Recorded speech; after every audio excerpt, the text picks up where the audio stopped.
Bom, sejam bem-vindos ao stand da Eleva. Meu nome é Virgínia. Vou conversar com vocês um pouquinho sobre neurociência.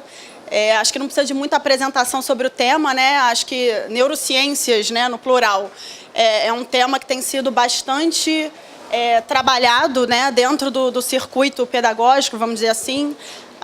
Não tem muito como a gente fugir desse tema. E quando as pessoas me perguntam por que de repente a gente passou a falar tanto e dar tanta importância a isso, de repente, sendo que neurociências não são ciências novas, né? Já se estuda, já se pesquisa o cérebro há muito tempo. Mas por que houve esse boom, né, de neurociências junto com a pedagogia, casada com pedagogia, para aplicação em escolas, né? E eu respondo que, na verdade, é uma coisa muito óbvia e que a gente não tinha pensado nisso antes, ou tinha e a coisa não tinha acontecido. A resposta é: a gente quer melhorar a aprendizagem, né? O nosso foco é o aluno. A gente quer que cada vez mais esse processo se dê de uma forma eficiente, né? Que os alunos saiam da escola com conhecimentos que eles possam aplicar. E como é que fisiologicamente se aprende alguma coisa? É via cérebro, né? Via sistema nervoso. Então, se a gente entende como é que o sistema nervoso funciona em termos de cognição e aprendizagem, a gente consegue utilizar essas informações de maneira a tornar nossas práticas pedagógicas mais eficientes, né? Então, não sei como é que a gente não tinha pensado nisso antes.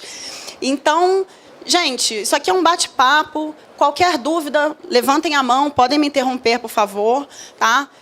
Não é uma aula de biologia, eu sou professora de biologia também, já fui professora de ensino fundamental 2, ensino médio, tenho, né, uma atuação na pesquisa, não é uma aula de biologia. Na verdade, as neurociências não vêm ditar regras, isso é muito importante que fique claro, né? A gente vem trazer informações sobre o cérebro que podem ser aplicadas em sala da maneira como as pessoas, os professores acharem melhor. Não são regras, olha, só se aprende assim, só se aprende assado. Até porque cada cérebro, cada pessoa é uma individualidade, a gente não tem como ditar diretrizes tão fechadas nesse sentido.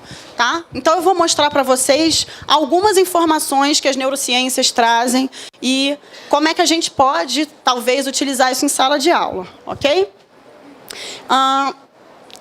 O que acontece, né? Essa conversa sobre educação e neurociências, eu já fiz um prólogo aqui. Na verdade, é que a gente consiga casar as duas coisas, né? Consiga casar o que a neurociência traz para a gente aplicar na educação. E, basicamente, o foco aqui da nossa conversa é mostrar como é que um material didático pode ajudar nisso, né? Eu faço parte do sistema de ensino, sou consultora pedagógica aqui da Eleva, né? Trabalhei escrevendo material, trabalho revisando o material e uso o próprio material em sala, porque eu sou professora.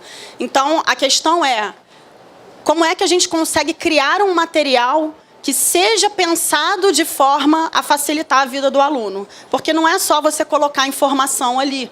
A informação sobre biologia, sobre história, isso é essencial, mas não é só isso. O material tem que ser pensado de uma forma que facilite a aprendizagem. Senão é aquela velha história que a gente conhece do aluno nunca usar o livro. O livro fica lá do lado e ele simplesmente não usa. Tá? Então, basicamente, né, a gente construiu o material pensando em alguns pilares. O material, ele contextualiza. A gente tem um texto que a gente chama de motivador. Todos os nossos módulos, no início de todas as disciplinas, tem um pequeno texto de introdução, que é para ser trabalhado antes do conteúdo. Esse texto normalmente traz situações do cotidiano, né, que tem a ver com o assunto que vai ser trabalhado. Então, a gente orienta, né, que esse texto seja trabalhado antes de o professor entrar no conteúdo propriamente dito, tá? Porque a contextualização é extremamente importante. Vou falar melhor disso mais para frente. É importante que o material seja objetivo, tá? Ele tem que ser objetivo no embasamento teórico, e isso tem um fundamento neurocientífico que a gente vai ver mais para frente, né? Ele tem que fixar conceitos de alguma forma. A gente costumava dizer, há um tempo atrás, né, o aluno tem que aprender, não tem que decorar. Só que se ele não memoriza nada, a aprendizagem também ficou complicada. Então, a gente não quer que decore simplesmente, mas ele precisa memorizar conceitos. Isso não tem jeito, né? Passa pela memória a questão da aprendizagem. Então, o material, de alguma forma, tem que explorar a fixação desses conceitos. Tem que ampliar Porque o aluno que já compreendeu o básico, ele tem que ter a possibilidade de ampliar e aprofundar esses conhecimentos de alguma forma, e o material pode ajudar nesse sentido. E ele tem que saber aplicar, que eu acho que é o que a gente quer. Quando a gente traz, por exemplo, exercícios contextualizados, você sai do campo do fixei o conceito teórico para o campo da aplicação, que eu acho que é o que nos interessa, né? Então, vou falar um pouquinho sobre os alunos, né? A gente faz essa comparação, todo mundo já deve ter feito essa comparação em algum momento, de como as outras áreas evoluíram de tempos para cá. Então, se a gente pensa, por exemplo, na área médica, né? Aquilo ali é uma sala de cirurgia em 1920 e uma sala de cirurgia atualmente. Aqui a gente tinha basicamente material humano, né? São as pessoas. Aqui, nem as pessoas apareceram na foto, o que a gente vê é tecnologia. Não é uma crítica, pelo contrário, na verdade, é uma constatação. Não dá mais para fugir disso aqui. A gente não vai voltar e a tecnologia vai ficar de lado. Não vai, ela é parte do processo. A ideia é, como é que a gente traz isso para a gente e alia material humano, potencial humano, porque isso não vai morrer nunca, e tecnologia, né? É um combo, não é um ou outro. Se a gente pensar em automóveis, é a mesma coisa, né? É gritante a questão da tecnologia. E a sala de aula? Essa comparação que a gente faz, né? Uma sala de aula, né? E uma sala de aula atual. Se a gente for pensar, tirando a questão dos computadores, né? De um layout mais tecnológico, se for pensar na disposição, não mudou muita coisa, você tem lá até uma posição, uma questão espacial do professor centralizado lá na frente. É claro que hoje isso está mudando esse conceito. A gente tem salas de aula completamente diferentes, pensadas de formas diferentes, para que não tenha mais essa disposição. Os alunos estão no mesmo nível, aquela coisa do tablado, isso já está acabando, o professor está no mesmo nível dos alunos, ele anda pela sala, ele fala com todo mundo, mas existe a tecnologia aí. Mas acho que a mensagem mais importante dessa comparação é essa aqui. A tecnologia veio para auxiliar, sim, com certeza, não tenham dúvidas, né?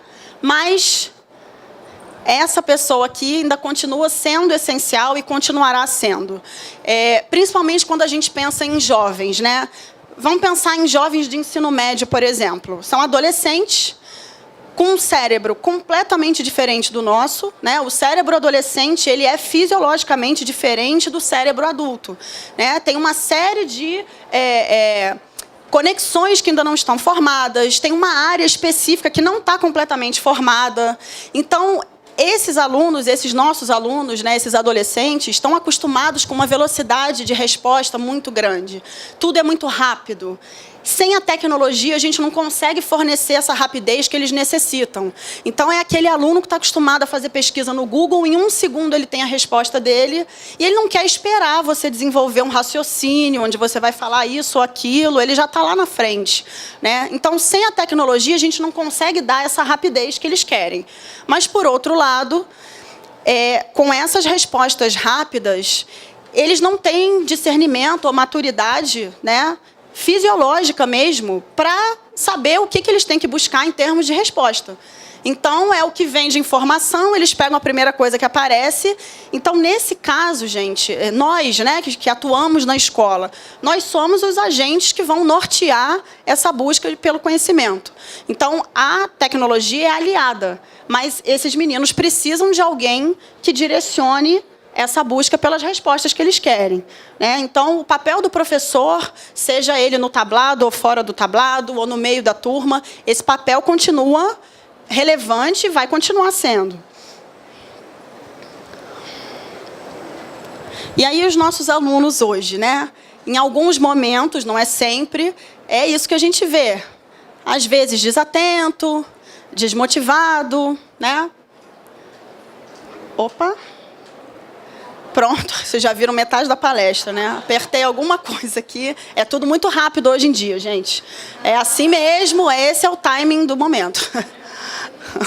Estou voltando aqui. Pronto. Espero que não aconteça de novo. E a gente ainda tem uma outra questão, né? Eu não sei nem para onde eu tenho que apontar. Peraí, é para ali. É para ali que eu aponto? É aquilo que eu estava comentando com vocês, né? Se você joga qualquer busca no Google lá, joguei educação, a quantidade de resultados que vem num tempo ínfimo, né? Essa necessidade de um tempo muito rápido é algo que é atual. Só que, ao mesmo tempo que eles querem as informações muito rapidamente, existem coisas que vêm para distrair absurdamente. Eu não sei se todo mundo sabe o que é isso aqui, mas algumas pessoas vendem isso dizendo que isso é bom para o aluno aprender a focar. Gente, focar em quê? Focar no brinquedo. Porque na aula e todo o resto não é foco nenhum, né? Então, isso vira um agente distrator. E eles têm agentes distratores o tempo inteiro. É celular, é brinquedo, é o que quer que seja, né? Tudo para não focar na aula. É meio assim.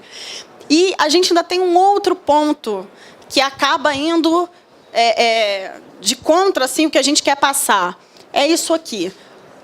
O jovem de hoje, ele acha que é multitarefas, né? Eles fazem tudo ao mesmo tempo. Ele acha que está estudando, mas ele está com um laptop aberto, computador, está de olho no celular, na mensagem, está ouvindo música e, às vezes, com a TV ligada. Fisiologicamente, eu já adianto que não dá. Ele pode até achar que ele está conseguindo prestar atenção em tudo, mas a eficiência dessa atenção, ela é minúscula para cada uma das tarefas. Ela é literalmente repartida. Quanto mais coisas ele estiver fazendo ao mesmo tempo, menos eficiência em cada uma. Tá? O cérebro não funciona assim, não é multitarefas. Então, tudo isso acaba complicando a nossa vida. Como é que a gente faz para estimular, né? E aí a gente volta à questão do material, né, que são os pontos que a gente vai tratar aqui. Como é que a gente ajuda esse aluno por meio do material? A objetividade, como eu falei, é extremamente relevante. Ele precisa saber o que é relevante do que ele precisa estudar. O aluno não sabe o que ele tem que saber, concorda? Então, quando esse material vem lotado e carregado de informações, sem definir exatamente o que é o foco dele, a gente não está ajudando, a gente está atrapalhando, né? Ele precisa ser organizado. É uma mente adolescente que está lidando com 1 milhão de coisas ao mesmo tempo. Se não houver organização mesmo, né, visual, blocos de assuntos separados, tudo com algum título para esse aluno se nortear, ele não tem maturidade cognitiva para ele saber exatamente o que ele tem que saber daquele capítulo que ele está lendo, né? Precisa ser contextualizado. Vamos aprofundar mais na frente. Precisa ter exercícios diferenciados, mas isso precisa ser mostrado para o aluno. Olha, esse bloco de exercícios é isso, esse bloco de exercícios é outra coisa. Isso precisa ser sinalizado, tá? Vamos falar um pouquinho, então, de neurociências. Eu vou abordar aqui bem superficialmente, porque a gente não tem tempo, tá? Mas vou falar basicamente sobre sentidos e percepção, aprendizagem como um todo e atenção.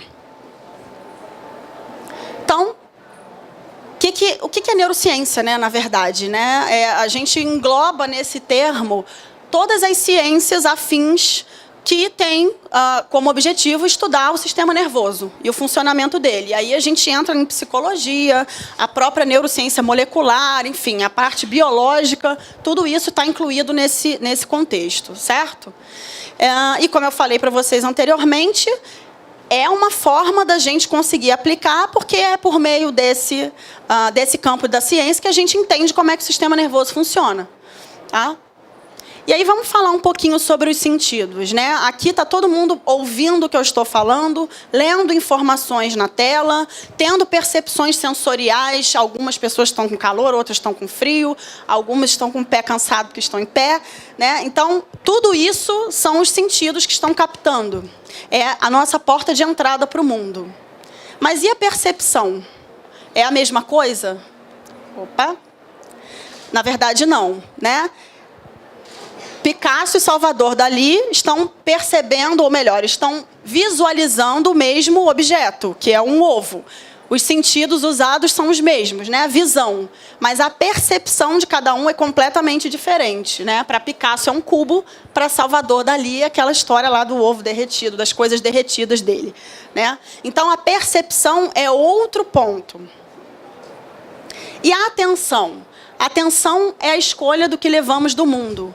Tá? Tudo isso são situações segmentadas em termos de sistema nervoso, né? Você recebe a informação luminosa pela retina, que é uma parte, você vai fazer uma percepção em outro ponto do cérebro, que é quando você dá sentido aos objetos, né? A atenção é uma outra história. Tudo isso é importante para a aprendizagem. Então, eu costumo dizer que o entendimento do mundo, ele passa por esse combo aí, que é atenção, sentidos e percepção. Tudo isso é o momento em que você capta as informações do meio externo. E aí, trazendo isso para a sala de aula, o que acontece? Sentidos. A gente não tem como alterar. Os sentidos são dos alunos, né? Eles ouvem, enfim, enxergam de formas diferentes, tá? Mas o sentido é o mesmo. A atenção, a gente tem como modular isso de alguma forma, né? Chamando a atenção do aluno. Existem várias técnicas para você chamar a atenção das pessoas. Aí o professor vai lidar em sala de aula. A percepção é que é mais complicada. Você é um professor com o seu discurso falando, mas cada indivíduo da sua sala de aula provavelmente vai ter uma percepção diferente do que você falou. Isso a gente não tem como mudar, não tem como alterar. O que a gente pode fazer nesse sentido? Então, só voltando. Sentidos. Como é que a gente estimula os sentidos desses alunos, né? Com um material didático que seja objetivo e visualmente agradável. Tem que ser visualmente agradável. Quando você começa com algo que é pura letra embaixo de letra, a gente adulto não tem muita paciência para ler algo assim, de um assunto que você não conhece. Se é uma coisa que você gosta, você cai dentro. Mas se é um assunto que você não conhece, você meio que está sendo obrigado a aprender, que é assim que eles se sentem, né? E o livro não é nem um pouco convidativo, fica complicado, né? Com relação à atenção, como é que o material didático vai mexer com isso? Eu preciso trazer coisas interessantes para eles. Né? O que eu acho interessante talvez não seja o que ele acha.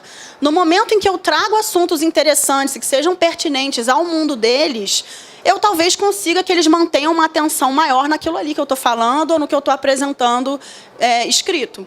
Tá? E a percepção? É aquilo que eu falei, a percepção é mais complicado. Mas como é que a gente ajuda os alunos nesse sentido? Se eu consigo ter um material coeso, organizado, com as coisas com os blocos bem definidos, convidativo e contextualizado, né? Falando de novo contextualização, eu talvez consiga minimizar essas informações, essas percepções heterogêneas que os alunos têm na sala. Porque é horrível quando você passa uma informação e quando você vai ver com a turma, cada um entendeu de um jeito diferente. É chato, não é isso que a gente quer. Você quer ser claro o suficiente para que a turma tenha mais ou menos o mesmo entendimento do que você passou. E o material vem para ajudar nessa hora. Porque se na hora na sala o aluno captou alguma coisinha diferente ou não prestou atenção naquele momento, o instrumento de consulta dele, confiável, tem que ser o material didático. Então, é como se cada pedaço desse material tivesse que ser realmente pensado para um objetivo. Não é, de novo, simplesmente você jogar as informações ali. Tá? Então, a gente ainda tem um auxílio do portal, né, que aí entra a tecnologia para ajudar nessa tarefa de você passar uma informação clara para esse aluno. Então, falando rapidamente sobre a questão dos elementos visuais no material, é isso, né? Pode parecer bobeira, podia botar esse gráfico menor, está muito colorido. Percebam que ser visualmente convidativo não é ser poluído. Se você começa a colocar de fundo uma página toda colorida, com 1 milhão de coisas, aquilo também agride a vista. Né? Então, tudo é muito pensado. Você tem que ter uma noção de algumas cores, o que isso representa, como é que o cérebro capta aquilo. Tá? E, obviamente, não dá para pensar cada página, mas existem um grupo de informações que norteiam esse material. Ok? Então, tem que ter, sim, imagem, gráfico, mapa. Quanto mais formas de estimular os sentidos diferentes, maior é a taxa de aprendizagem. Isso já está provado. Né? Se esse aluno tem um material visualmente convidativo, um texto que tem a ver com a linguagem dele, ao mesmo tempo ele assiste uma videoaula, tem um vídeo no portal mostrando uma animação. Quanto mais formas diferentes de aguçar os sentidos, mais fácil ele vai captar e guardar aquela informação. Né? E sobre a aprendizagem? Olha eu de novo. Aprendizagem, pode parecer que seja uma coisa meio metafísica, né? A aprendizagem. O que é aprendizagem? Aprendizagem é um fenômeno fisiológico, tá? Dá para medir, dá para quantificar. Na verdade, ela não é um comportamento, ela é uma alteração, né? Não é um sistema singular, mas é um sistema de eventos interrelacionados. Essas alterações são visíveis nos neurônios. Então, o que eu estou querendo dizer é que quando ocorre a aprendizagem, o neurônio fisicamente se modifica. E essas modificações a gente tem como contar, quantificar. Tá? Isso aqui é um exemplo. Tá? Isso aqui é um pedaço de um neurônio, né? Um axônio. Tem algum professor de biologia aqui? Tem? Isso aqui é um axônio, é uma parte dos neurônios. Tá? Essas setinhas estão mostrando uns cotoquinhos aqui, tá vendo? Esses cotoquinhos que a gente chama, o nome são espículas dendríticas, tá? Cada espícula dessa é o prenúncio de uma possível sinapse, ou o prenúncio de uma possível conexão que aquele neurônio vai fazer. Quanto mais conexões, melhor. Então, esse é um artigo, mas tem vários mostrando, essas experimentações são com ratos, né, ou camundongos. Eles expõem o camundongo ou o rato a por exemplo, um labirinto, e aí a primeira vez que esse rato entra no labirinto, ele não sabe nada, ele está perdido, ele vai ficar um século lá até ele achar a saída. E eles colocam o camundongo de novo no mesmo labirinto. Uma hora ele aprende o caminho e vai direto, tudo bem? E aí, depois, analisando os neurônios desses animais, a gente quantifica a quantidade de espículas. E a quantidade aumenta, né? Não necessariamente esse artigo é desse experimento que eu falei, tá? Mas o que a gente observa no geral é que a quantidade de espículas dendríticas aumenta depois que o indivíduo, enfim, é exposto à aprendizagem, seja ela de qualquer forma, tá? Então, dá para quantificar. No momento em que a gente consegue quantificar isso, a gente consegue ir testando. Isso aqui é bom? Não, não é. Isso não funciona. Isso é bom? Isso é. Então, vamos lá, né?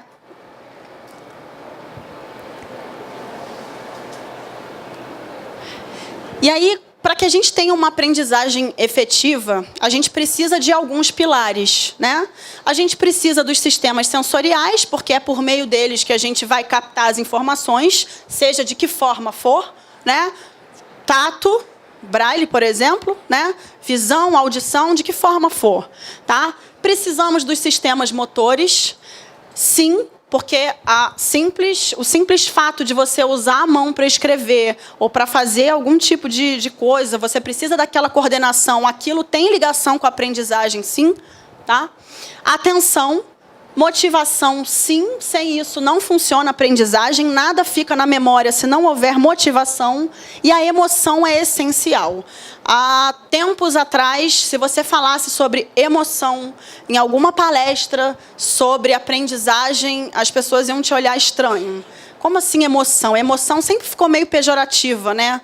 Emoção sempre foi vista como algo ruim, sendo que não. Na verdade, ela norteia completamente a aprendizagem, né? Uma sala de aula que não é convidativa, com um professor que talvez seja agressivo, você vai medir a aprendizagem daqueles alunos de alguma forma, e aqueles que são afetados negativamente por aquela sala de aula hostil não vão ter o mesmo nível de aprendizagem de outros. Tá? Isso é mais do que comprovado já. Então, isso aqui, emoção, é fundamental para a aprendizagem. A gente não vai conseguir falar desse tema hoje. Vamos falar um pouquinho da atenção. Tá muito rápido, gente? Beleza. Então, o que é atenção? É a capacidade que a gente tem de processar pensamentos ou ações relevantes enquanto a gente ignora aquelas que a gente considera irrelevantes ou dispersivas. Tá? Isso é atenção. É um estado que o cérebro fica no momento em que você está focando em algo. Tá? Estão conseguindo ver daqui? Esse aqui é um modelo de foco atencional para explicar como é que funciona, né? A atenção é como se fosse o foco de luz da lanterna. Para onde ela está apontada é onde você tem maior luminosidade. É ali que você está vendo, é para cá que você está prestando atenção. Então, nesse momento, quando eu aponto para cá, todo mundo está prestando atenção nisso aqui. Mas concorda que vocês têm noção de que está passando gente aqui fora? É a área de penumbra. você não tem uma atenção 100% nela, mas você ainda consegue captar que tem alguma coisa acontecendo aqui nas laterais, né? E o que está aqui? É zero, você não tem percepção disso que está aqui. É aquele momento que você está concentrado numa tarefa, alguém chega do seu lado, te faz uma pergunta, e você absolutamente não tem noção de que falaram com você. Às vezes você nem ouviu, a pessoa falou do seu lado, em alto e bom tom, e você não ouviu, porque você está focado em outra coisa. Então, a atenção, ela é foco, tá? E esse foco vai diminuindo conforme você ignora as coisas que estão ali laterais, tá? Eu vou passar um videozinho engraçado, que é um vídeo para testar a atenção. Esse vídeo já é bem conhecido da internet. Quem já conhece não fala a resposta, tá? Vamos lá.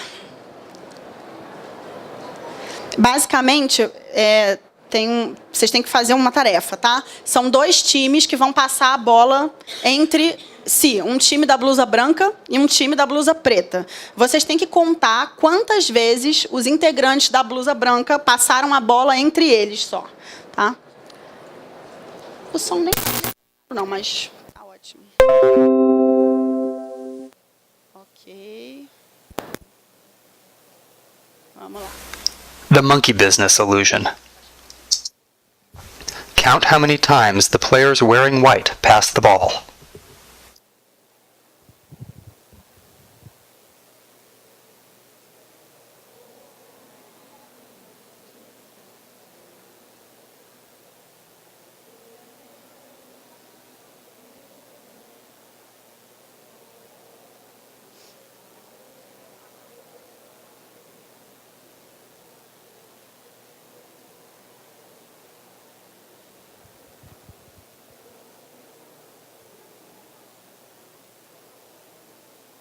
The correct answer is 16 passes. Did you spot the gorilla? Todo mundo viu o gorila? For people who haven't seen or heard about Foi? Ah, pode aumentar um pouquinho agora, por favor. Então, quem contou 16 passes? Quem contou 16 passes e viu o gorila?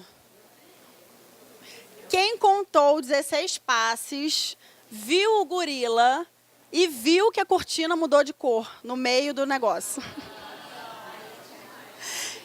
Quem contou os 16 passes, viu o gorila, viu que a cortina mudou de cor e viu que um integrante saiu no meio do negócio? Mas não tudo ao mesmo tempo. Pois é, gente.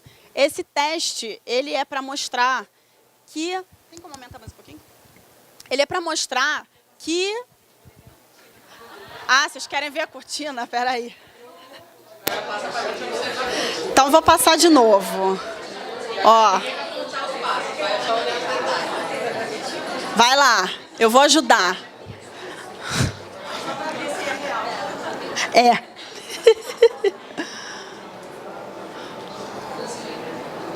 Alguém não viu o gorila?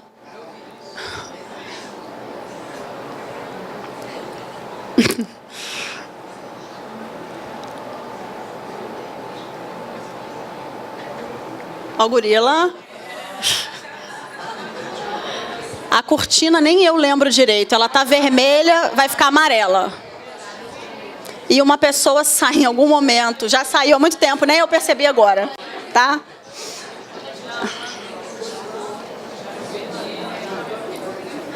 Então, gente, isso é para mostrar... Deixa eu voltar aqui. Isso é para mostrar que a gente não consegue dar conta de prestar atenção em várias coisas ao mesmo tempo. No máximo 2, quem conseguiu 3, assim, vamos lá para o laboratório para a gente estudar. E 4 é impossível, tá? É foco atencional. Se eu te dou uma tarefa e você tem que contar quantos passes, você não vai ficar prestando atenção nas outras coisas, tá? Um outro testezinho, esse é mais rápido. Digam mentalmente, não precisa verbalizar, a cor de cada palavra que está escrita ali.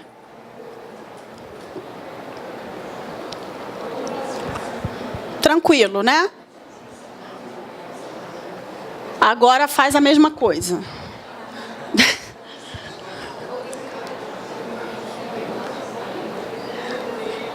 O que acontece nesse segundo momento? É uma tarefa super ok.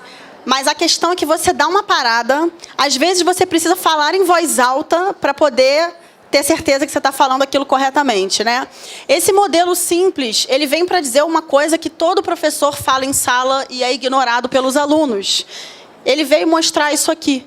Quanto mais difícil a tarefa, mais atenção é necessária. A gente fala isso em sala de aula o tempo inteiro. Fulano, presta atenção, que isso aqui é um esquema mais elaborado. Você precisa prestar atenção. Mas já entra por aqui e sai por ali, né? Isso é um teste para comprovar que é verdade. Né? Se você vai se você vai fazer uma tarefa que é mais complicada, se você não der a atenção necessária, a probabilidade de não dar certo a tarefa é muito grande, tá? Então a atenção é algo, como é que eu vou dizer? É algo intencional. Eu preciso prestar atenção. É nesse sentido que a coisa funciona, tá? E aí, como é que a gente resume essa história, né? A atenção é dada a uma coisa de cada vez. Estímulos distratores podem alternar nossa atenção. É aquele aluno que está lá, a turma inteira prestando atenção, aí um aluno levanta para sair de sala, pronto, acabou. Todo mundo vai olhar o aluno até ele sair da sala, acabou a atenção do momento, né? A gente alternou a atenção para outra coisa. Sustentar a atenção voluntária é uma tarefa bem difícil, isso não é fácil. Então, também, quando a gente chega para esse aluno e fala, olha, você tem que ficar sentado aqui 2 horas prestando a máxima atenção no que eu estou falando, olha, o cérebro não faz isso, tá? A gente tem que achar outras formas de alternar a atenção dele para atividades diferentes, mas, se for a mesma coisa o tempo inteiro, o cérebro dele já está lá longe. Não é só o dele, não, o nosso também, né? Informações complexas demandam mais atenção. Isso é fato, tá? E é interessante que os alunos saibam disso também. A gente precisa saber como é que a gente funciona. Como é que a gente compete com as outras coisas todas, né? Que aparecem. Brinquedo, celular, enfim. Eu fiz aqui que eu acho que é um trio de coisas que eu acho que funcionam. Elementos para os sentidos, tá? Então, formas distintas de você mostrar uma informação instigando todos os sentidos possíveis, tá? Se é um professor de química, vamos para o laboratório. Ah, não tem um laboratório, então vamos olhar alguém fazendo um experimento. Se é ensino infantil fundamental, é para botar a mão na massa total, né? Tato, tudo. Quanto mais sentidos forem estimulados, mais fixada vai ficar aquela informação no cérebro, tá? Contextualização e seletividade de informações, tá? Já falamos sobre elementos para os sentidos, basicamente, vamos falar um pouquinho de contextualização. Eu vou passar bem rápido aqui. Esse modelo aqui foi proposto pelo Daniel Kahneman. Ele é um Nobel de Economia, tá? Mas ele sugeriu um modelo para explicar como é que o cérebro funciona, e ele aplicou esse modelo dele em decisões do mercado financeiro, e aí, com isso, ele ganhou o Nobel de Economia. Mas é bem pertinente o que ele comenta sobre o cérebro. Ele diz que o nosso cérebro é dividido em 2 sistemas, o sistema 1 e o sistema 2. O 1 é rápido, baixa demanda energética, ele é automático e associativo. O 2, ele é lento, faz uma coisa de cada vez, demanda uma energia grande para atuar, é regido por regras, enfim. E aí, o que o Daniel Kahneman propõe? Que, apesar de todo mundo achar que usa mais o sistema 2, não, porque eu sou super racional, eu estou acostumada a tomar decisões friamente pensadas, o que ele propõe é que não, que biologicamente, evolutivamente, a gente preferencialmente usa o sistema 1. Porque, gente, evolutivamente, a gente quer poupar energia. Eu não vou ficar dando um trabalho absurdo para o meu cérebro, gastando uma energia absurda, se eu posso trabalhar em alguns momentos com um sistema que tem uma demanda menor. Então, ele vem provar nesse livro, ou ele tenta provar nesse livro, por meio de vários testes, que a gente normalmente usa o sistema 1 em detrimento do 2. A não ser que você se force muito e tenha consciência desse outro sistema, preferencialmente, automaticamente, o seu cérebro vai inventar uma resposta ou dar uma resposta mais rápida. Vamos fazer um teste aqui para ver. Deem uma olhada, por favor, nessa lista. Ok? Vamos lá. A palavra bala estava na lista? Sim. A palavra cachorro estava na lista? A palavra doce estava na lista? tem doce, não. Não tem doce, gente. Não tem doce. O que você fez, ou melhor, o que o seu cérebro fez, foi uma associação, né? Uma série de palavras que remetem ao sabor, enfim, adocicado, e você, enfiou uma palavra na lista que não existia, tá?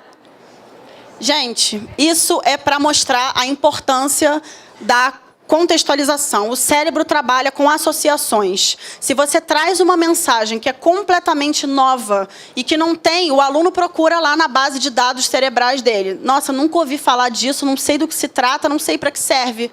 O que ele faz naquele momento? Desliga. E não vai prestar atenção em nada, tá? Ele não tem com o que comparar. Se o cérebro trabalha com associações, se ele não tem nada lá dentro que remeta aquilo que você está falando, ele não tem uma base para fazer comparação, não segue em frente, tá? E esse aluno não vai te falar, professora, eu não estou fazendo comparação, ele vai simplesmente seguir, às vezes, uma vida escolar inteira sem ter noção do que ele está fazendo ali, tá? Então, essa é a importância da contextualização. Aqui é um exemplo do que a gente faz no material, né? A gente trabalha com um texto motivador, que eu comentei com vocês, né? O início de cada módulo nosso vem com um texto. Exemplo, isso aqui é um material de ciências do 6º ano, num módulo de placas litosféricas. E aí você chega para esse aluno, a aula de hoje é sobre placas litosféricas. Ele não faz conexão com nada, tá? E aí você traz um texto falando sobre como saber se um vulcão vai entrar em erupção. Um vulcão, ele sabe o que é, já viu na televisão, já tem alguma noção. Você trabalha ali, responde a pergunta que você fez. É uma ótima forma, se houver tempo, de você jogar a pergunta para os alunos, faz uma sondagem para saber o que eles já sabem sobre o assunto, e dali você segue para a sua aula, tá? É claro que cada um vai adaptar isso da forma que puder, com relação à carga horária que tiver, enfim. Mas dá para usar esse texto inicial de várias formas. Não tem como trabalhar em sala no momento, já pede para eles lerem previamente e trazer, enfim, conhecimentos que eles já tenham sobre aquilo para você dar início à sua aula. E aí você dá a sua aula normalmente e vai para o embasamento teórico, tá? Então, isso vem definir bem a contextualização, né? Tem mais chances de ser considerado como significante e, portanto, alvo de atenção aquilo que faça sentido no contexto em que se vive. É o que a gente acabou de ver, né? Só um exemplo. Imagine aqui o que está sendo descrito. Tenta imaginar, quem não é da área, né? Neurônios são células microscópicas do sistema nervoso capazes de interagir entre si por meio de conexões sinápticas, nas quais são enviados sinais eletroquímicos de forma incessante, blá, blá, blá. O aluno já parou de prestar atenção há muito tempo, né? E aí você vem com um segundo exemplo para explicar a mesma coisa. Imagine um grupo de computadores conectados entre si por fios que transmitem dados de uma máquina para outra. Pronto, não precisa continuar. Assim que você falou, imagine os computadores, acendeu uma imagem mental e, a partir dali, ele vai trabalhando com os conceitos. E aí, é claro, gente, depois o professor vem com a linguagem correta. Você não vai ficar na analogia para sempre, tá? Ele já fez uma conexão ali de internet, rede, com os neurônios que estão aqui, ok? A gente trabalha a contextualização no nosso material de outras formas também. Então, o texto motivador é inicial, ele dá aquela acendida ali na lâmpada, o professor vem com a teoria e depois a gente trabalha isso em boxes ao longo do texto, né? Então, o aluno já viu a teoria e a gente vem com outras formas de contextualizar o mesmo assunto, tá? Então, por exemplo, aqui é um box contextualizando, tirado de um material de matemática, num módulo sobre conjuntos. Vem falando, por exemplo, como é que a gente pode aplicar o uso de conjuntos em pesquisas de opinião, né? Tantas pessoas responderam isso, tantas responderam aquilo, tem um grupo que está aqui no meio do caminho, enfim. E aí ele vê a aplicabilidade do que ele acabou de aprender, tá? Sem aplicabilidade, nada faz sentido. Então, a gente já viu elementos para os sentidos, já falamos de contextualização, e para a gente fechar a questão da importância das informações serem selecionadas, tá? O Daniel Kahneman fala disso no livro dele, e o Ivan Esquerdo, que é um neurocientista maravilhoso, fala nesse livro Memória, tá? Esse livro é inteiro sobre memória. Memória em situações normais, memórias em patologias específicas, é bem interessante. E ambos concordam no seguinte, né? Existe um estágio do cérebro, depois que você dá muita informação, principalmente informação nova, porque aí você tem que ficar muito tempo focado com a atenção, você desgasta toda a maquinaria de enzimas do cérebro, dos seus neurônios, tudo bem? Não é infinito. Tem um tempo para que essas coisas reponham, né? As enzimas voltem a funcionar, porque você sobrecarregou todas elas, e esse momento é o momento, de esgotamento mental. Então, quem nunca aqui, né, aula de faculdade, enfim, você fica lá às vezes 4 horas assistindo uma aula, não tem condição. Tem uma hora que você fala, não está dando mais. E esse não está dando mais é verdadeiro, não está dando mais. O seu cérebro não prossegue a partir daqui. Você levanta, sai de sala, vai espairecer, vai focar em outra coisa, ou não vai focar em nada, vai lavar o rosto, e aí você volta. Tá? Não é simplesmente, fulano não tem foco. Não é o fulano, é a raça humana. Não tem. Chega um momento que você já esgotou a atividade dos seus neurônios, vai descansar, né? E o que isso tem a ver com a nossa realidade? Se eu entrego para o aluno um material extremamente denso, vou dar um exemplo. Uma página de um livro qualquer, tá? Super denso, eu não tenho imagem para começar, mas vamos lá, é um material de pré-vestibular. Esse aluno não precisa tanto mais de figura, né? Nem é verdade isso, mas vamos pensar assim. E aí eu trago um material extremamente denso. O que a gente costuma ver? Olha, o nosso material é completíssimo, ele tem informações que são muito, muito importantes, ele é muito aprofundado. Beleza. Eu tirei uma parte da área de biologia, que é o que me cabe, né? Ali eu tenho um texto gigantesco explicando como é que a gente consegue fazer em laboratório célula-tronco induzida. Isso é uma técnica específica para você desdiferenciar a célula. Gente, é algo que se usa em laboratório. No contexto de um aluno, você vai mencionar isso? Vai, porque isso existe, é importante que ele saiba. Mas eu preciso descrever a técnica inteira. Esse aluno não sabe que aquilo ali não é importante para ele.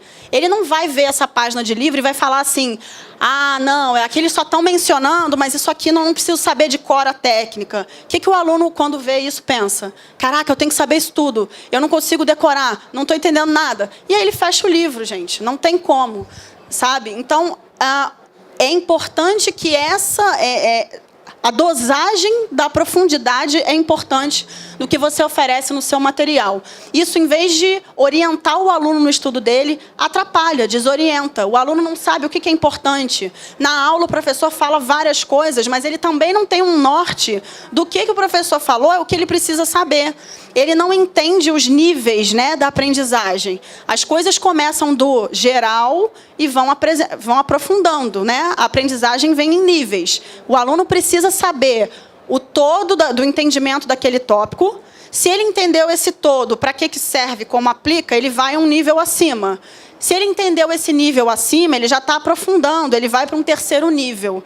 Só que se isso não é dito para o aluno, ele fica completamente perdido, tá? Então, e obviamente nada daquilo ali vai para a memória dele. Quando ele for evocar essas informações na hora da prova, não está um grande vazio, ok? E é aquilo que eu falei, a aprendizagem é feita em níveis, né? Hoje em dia, aí, mundo afora, a gente trabalha com o conceito de big ideas, né? Ideias grandes, né? Nos Estados Unidos se fala muito. Quando você vai pensar um currículo, você tem que pensar nessas big ideas. O professor vai falar 1 milhão de coisas ao longo do ano. Mas o que é a ideia central, que é aquela que eu quero que o meu aluno saiba, mesmo anos depois que ele tiver saído da escola? A gente tem que pensar nisso, e é a partir daqui que você vai construindo a informação para o aluno, né? Então, ele começa com a compreensão do todo, ele entendeu isso aqui, vai para a ideia principal, e dali para cima ele vai aprofundando. Mas o que a gente quer é que todos os alunos tenham isso aqui, certo? E a gente precisa orientar os alunos nesse sentido, tá? Então, isso aqui é mais um exemplo, a gente tem os boxes aprofundando. Eu preciso dizer ao meu aluno que no módulo de vitaminas, ele não é obrigado a saber o que é a síndrome de Wernicke-Korsakoff. Aquilo é aprofundamento, e ele precisa estar escrito lá em cima, aprofundamento. Senão, ele acha que tudo aquilo ali é o escopo do que ele tem que saber em prova ou, enfim, na vida. Tá? E a gente fecha, então, com a pirâmide de aprendizagem, né? Essa pirâmide é interessante. ela traz dados, né, de maneiras como a gente apresenta as informações e a eficiência de cada uma em termos de aprendizagem. Então, se você assiste uma palestra, 5% aí de eficiência para você reter essas informações, né? Se você lê sobre o assunto, você já aumenta a eficiência de aprendizagem. Se você vê alguma coisa, qualquer coisa que estimule, né, que seja estímulo audiovisual, isso já aumenta. Demonstração aumenta ainda mais.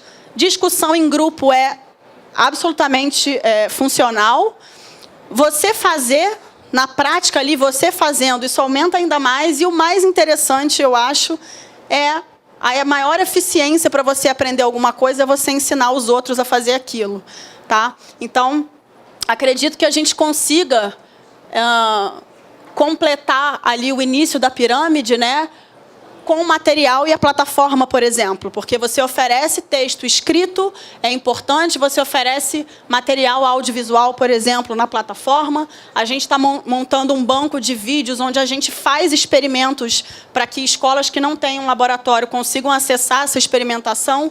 Então, acho que a gente consegue dar conta ali dessa primeira parte da pirâmide. E o resto é o professor conduzindo a aula dele. Tá? 100% é muito complicado, né? Aí você atingiu aquele topo lá do cérebro que a gente não alcança, tá? É isso, gente. Muito obrigada.